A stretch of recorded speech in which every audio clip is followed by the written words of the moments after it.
Topic है electronic configuration और कुछ बेहतरीन क्वेश्चन अपन इलेक्ट्रॉनिक कॉन्फ़िगरेशन पर करेंगे। तो पहला क्वेश्चन है the number of unpaired electron in carbon atom in its excited state. Carbon का एटॉमिक नंबर 6 है, configuration 1s2 2s2 and 2p2, 2s2 2 electron, 2p2 2 electron. ये कार्बन की ग्राउंड स्टेट। अब देखो कार्बन की एक्साइटेड स्टेट और ground state में क्या डिफरेंस है। ये कार्बन की ग्राउंड स्टेट है, ओरिजिनल स्टेट है। कार्बन इस स्टेट में बॉन्ड नहीं बनाता। अगर इस स्टेट में बॉन्ड बनाता तो कार्बन केवल 2 हाइड्रोजन या 2 क्लोरीन के साथ जुड़ता, लेकिन कार्बन 4 बॉन्ड बनाता है, टेट्रावेलेंट है। अब 4 बॉन्ड बनाने के लिए इसके पास 4 अनपेयर्ड इलेक्ट्रॉन होने चाहिए। अब ये कार्बन की ग्राउंड स्टेट है, तो अब हम इसकी क्या लिखेंगे, अब हम लिखेंगे इसकी एक्साइटेड स्टेट। और एक्साइटेड स्टेट में क्या होता है, ये 2s का इलेक्ट्रॉन ये 2p में आ जाता है, 1s का इलेक्ट्रॉन यहाँ नहीं आएगा, वो ट्रांजिशन कहलाता है। सेम ऑर्बिट में, क्या बोल रहा हूं मैं, सेम ऑर्बिट में जो ट्रांजिशन होता है वो एक्साइटेड स्टेट होती है। तो कार्बन की excited state 1s2 2s1 and 2p3, 2s1 1 electron and 2p3 3 electron. तो यहां नंबर ऑफ इलेक्ट्रॉन कितने हो जाएंगे, 4। The number of unpaired electron in carbon atom in excited state is 4। तो इसका करेक्ट ऑप्शन हो जाएगा D, 4।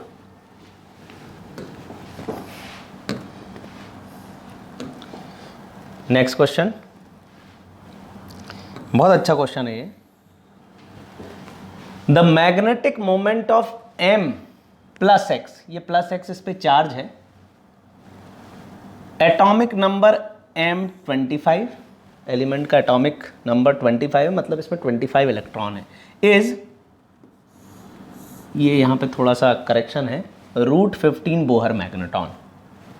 The number of unpaired electrons and the value of x respectively are.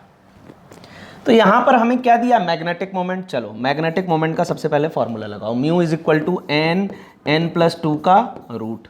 Magnetic moment क्या है, √15। तो यहां पर √15 आना चाहिए। अब √15 आने के लिए n की वैल्यू 3 होनी चाहिए। देखो इसको आप 3 पुट कर दो और ये 3 + 2 5, तो 5 3 जा 15। तो यहां पर n क्या होगा, यहां n होगा 3, मतलब अनपेयर्ड इलेक्ट्रॉन हो जाएंगे 3। तो अनपेयर्ड इलेक्ट्रॉन 3, तो B और C में से होना चाहिए, A और D हटा दो पहले। अब इसके बाद मेटल पर ये जो M है जिसका मैग्नीज होता है 25, तो जैसे उसने बोला मेटल का जो एटॉमिक नंबर है 25 है, इसमें 25 इलेक्ट्रॉन है, तो ये जरूर मैग्नीज है। तो मैग्नीज पे कौन सा चार्ज होगा कि अनपेयर्ड इलेक्ट्रॉन 3 आएंगे। अब मैग्नीज Mn का कॉन्फ़िगरेशन है argon 4s2 3d5, 4s2 and 3d5।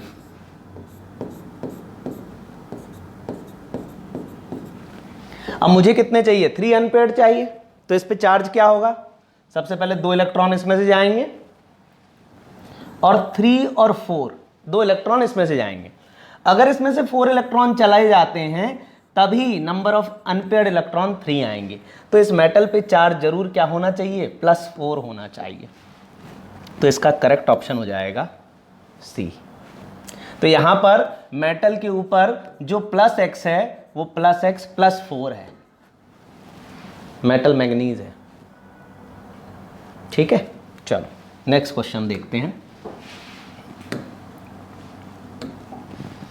The outer electronic configuration of gadolinium. Gadolinium का एटॉमिक मास दिया है, एटॉमिक नंबर दिया है 64, और इसका कॉन्फ़िगरेशन क्या होगा। देखो जब कॉन्फ़िगरेशन लिखने की बात आए और एलिमेंट का अगर एटॉमिक नंबर हायर हो, तो मैंने आपको बताया है कि इनर्ट गैस याद रख लो, हीरे, नीलम और कोहिनूर जैसे रत्न, 2 10 18 36 54 86, 2 10 18 36 54 86, 64 आएगा जेनॉन के बाद इस वाले पीरियड में, फर्स्ट, सेकंड, थर्ड, फोर्थ, 5, 6। तो 6th पीरियड में आएगा ये गोल्डोलेनियम, ठीक है। अच्छा, अब देखो 6th पीरियड में आएगा तो मैं इसका कॉन्फ़िगरेशन लिख रहा हूं गोल्डोलेनियम का 64 का। तो सबसे पहले मैं लिखूंगा इसमें जेनॉन जैसे ही लिखा 54 इलेक्ट्रॉन हो गए। फिर उसके बाद 1 2 3 4 5 6, तो ये 6 हो गया, तो यहां हो जाएगा 6s2।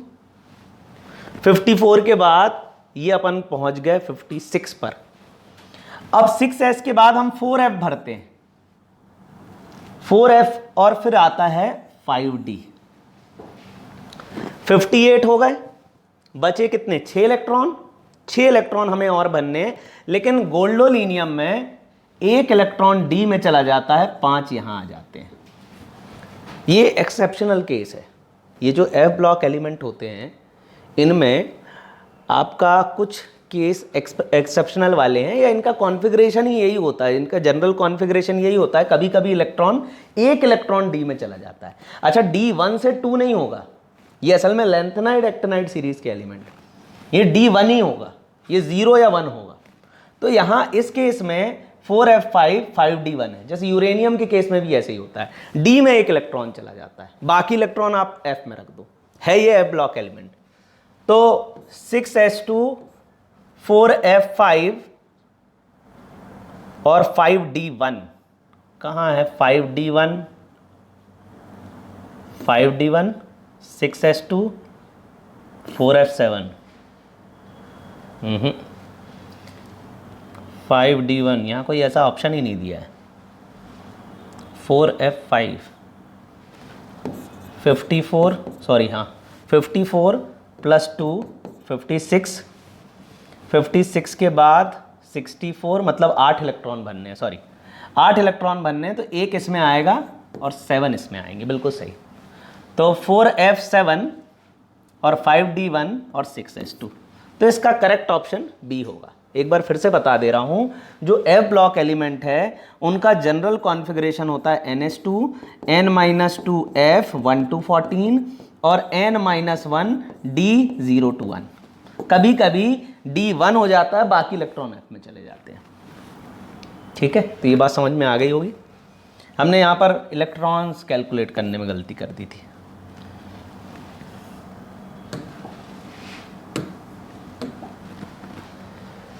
The order of filling of electrons in the orbitals of an atom will be,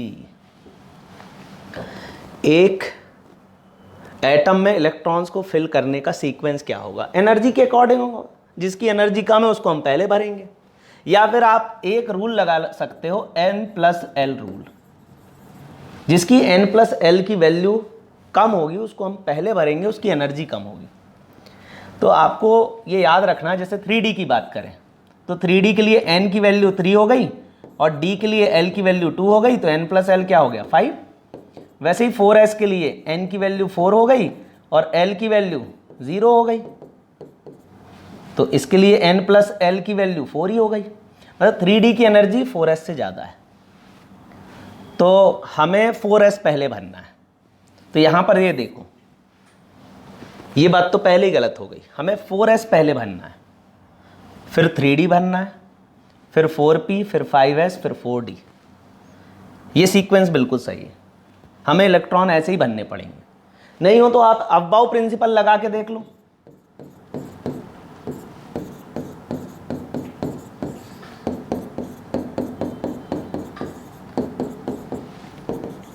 इस तरीके से बना लो। अब इलेक्ट्रॉन भरेंगे हम ऐसे भरेंगे, ये सीक्वेंस, जिसकी एनर्जी कम उसको पहले भरेंगे। तो ये देखो यहाँ 4s सबसे पहले आ रहा, फिर 3D, 4s फिर 3D, फिर इसके बाद हमने भरा 4p, फिर भरा 5s और उसके बाद हमने भरा 4d। ये सीक्वेंस आएगी। तो अबाउ प्रिंसिपल के अकॉर्डिंग भी हम इसको निकाल सकते हैं। तो यहाँ पर करेक्ट ऑप्शन इसका बी है।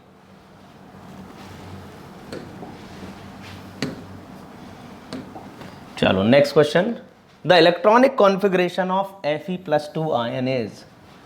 ये भी बहुत इंपॉर्टेंट है, क्योंकि जब आप कोऑर्डिनेशन कंपाउंड करोगे तो कोऑर्डिनेशन कंपाउंड में आप सेंट्रल मेटल एटम की ऑक्सीडेशन स्टेट निकालोगे और उसके कॉन्फ़िगरेशन पर बेस्ड ही क्वेश्चन आते हैं। अगर आपने कॉन्फ़िगरेशन गलत लिख दिया तो उसमें आप हाइब्रिडाइजेशन और बाकी चीज़ें प्रॉपरली नहीं निकाल पाओगे। तो इम्पॉर्टेंट है Fe+2 आयन की का इलेक्ट्रॉनिक कॉन्फ़िगरेशन क्या है। आयरन का एटॉमिक नंबर होता है 26, कॉन्फ़िगरेशन आर्गन, ये होगा 18 इलेक्ट्रॉन, बचे कितने 8, 4s2 3d6, ये 4s2 एंड 3d6, 1 2 3 4 5 एंड 6। हमें पहले सिंगल सिंगल बनना है, फिर पेयर करना है अकॉर्डिंग टू हुंड्स रूल। अब क्या करना है, +2, Fe+2 है, 2 इलेक्ट्रॉन निकाल लें। तो ये 2 इलेक्ट्रॉन हमें कहां से निकालने हैं, 3d से नहीं, ये 2 इलेक्ट्रॉन हम निकालेंगे 4s से। ऐसा क्यों, समझना इस बात को। जैसे ये न्यूक्लियस है 1 2 3 एंड 4, ये 4s है, ये 3d है, तो 4s सबसे आउटर में, इससे इलेक्ट्रॉन निकालना आसान है। तो Fe+2 में क्या हो जाएगा, 4s हो जाएगा 0। तो यहां से आप इलेक्ट्रॉन निकालो तो 4s 0 3d6 और यहां अनपेयर्ड इलेक्ट्रॉन की संख्या हो जाएगी 4। हो सकता है वो आपसे मैग्नेटिक मोमेंट पूछ ले। मैग्नेटिक मोमेंट होता है n+2 और 4 अनपेयर्ड हैं तो 4 और 4 + 2 6, 6 4 जा 24, मतलब √24 बोहर मैग्नेट्रॉन। तो यहां पर Fe+2 का कॉन्फ़िगरेशन हो जाएगा 4s2 3d6। तो आपको ये याद रखना है कि 4s को पहले खाली करना है। क्यों, क्योंकि 4s सबसे आउटर मोस्ट है। अगर इलेक्ट्रॉन निकलेगा तो सबसे पहले बाहरी ऑर्बिट के इलेक्ट्रॉन से निकलेगा।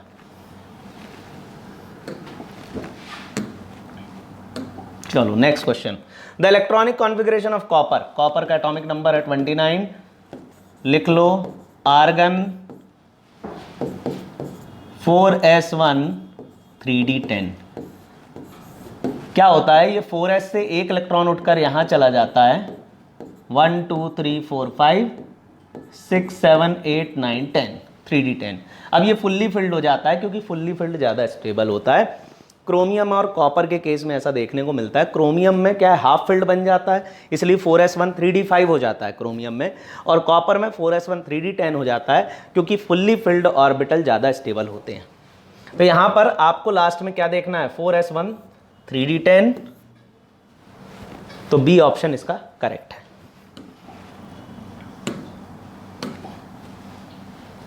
The number of unpaired electron in Cr+3। Chromium का एटॉमिक नंबर आपको पता होना चाहिए 24। सबसे पहले लिख दो आर्गन। अब क्रोमियम का कॉन्फ़िगरेशन मैंने बताया था, ये 4s1 3d5 होता है, हाफ फिल्ड है, मोर स्टेबल है, इसलिए हर ऑर्बिटल में एक इलेक्ट्रॉन आ जाएगा, 1 2 3 4 5, ये 4s1 3d5।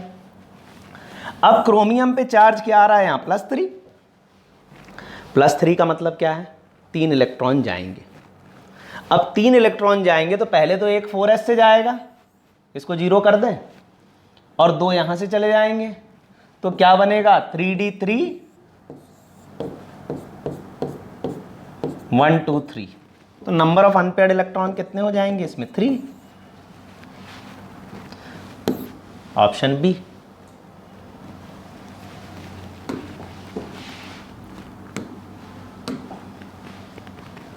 The general electronic configuration of f block element. F block का जनरल कॉन्फ़िगरेशन देखो, एफ ब्लॉक जो है एक है 6th पीरियड में और एक है 7th पीरियड में। यहाँ पर NH2 N-2F 1 to 14 और N-1 D 0 to 1, ये 6th पीरियड का है ना। और 7th पीरियड में भी ऐसे ही है, यहाँ पर बस N6 पुट करना है, यहाँ पर N7 पुट करना रहेगा। ये जनरल कॉन्फ़िगरेशन है, क्योंकि D में कभी कभी इलेक्ट्रॉन आ जाता है low screening effect of F electron की वजह से। तो इसका जनरल कॉन्फ़िगरेशन आपका जो D है वो 0 to 1, ये याद रखना है आपको। ये देखो यहाँ पर D 0 to 1, 0 to 10 नहीं हो सकता, 0 to 2 नहीं हो सकता, हाँ 0 to 1 ये हो सकता है। अच्छा, यहाँ पर NS1 दे रखा है, नहीं NH2 ही होगा, NS1 नहीं होगा, तो ये ऑप्शन भी गलत हो गया, तो ऑप्शन ए ही करेक्ट है। तो ये general configuration of F block element है, ये आपको याद रखना है।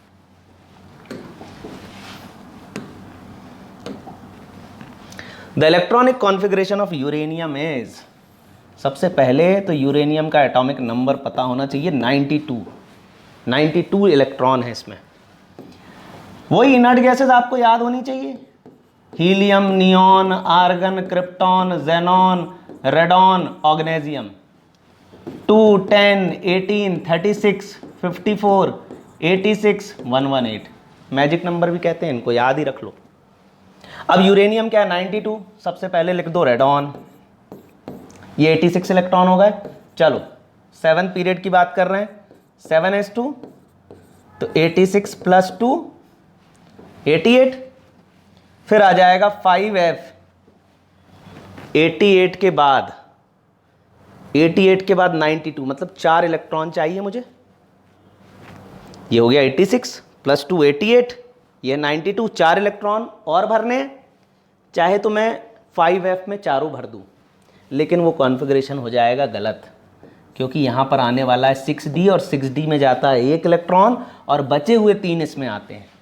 इसके पहले हमने जनरल कॉन्फ़िगरेशन देखा था F ब्लॉक एलिमेंट का कि d में 1 आ जाता है। अच्छा, ऐसा कब कब आता है, एक गोल्डोनियम याद कर लो, एक यूरेनियम याद कर लो, और जो कुछ केसेस हैं वो आपको याद ही रखने पड़ेंगे कि हाँ इन केस में ऐसा होता है। और क्रोमियम कॉपर का तो है ही, क्रोमियम का 4s1 3d5, कॉपर का 4s1 3d10, fully filled half filled की वजह से वो ज़्यादा स्टेबल है। तो यहाँ पर देखो रेडॉन, ठीक है, रेडॉन सभी में है। 7s2, अच्छा इसको आगे पीछे लिख सकते हैं, ठीक है, 7s2,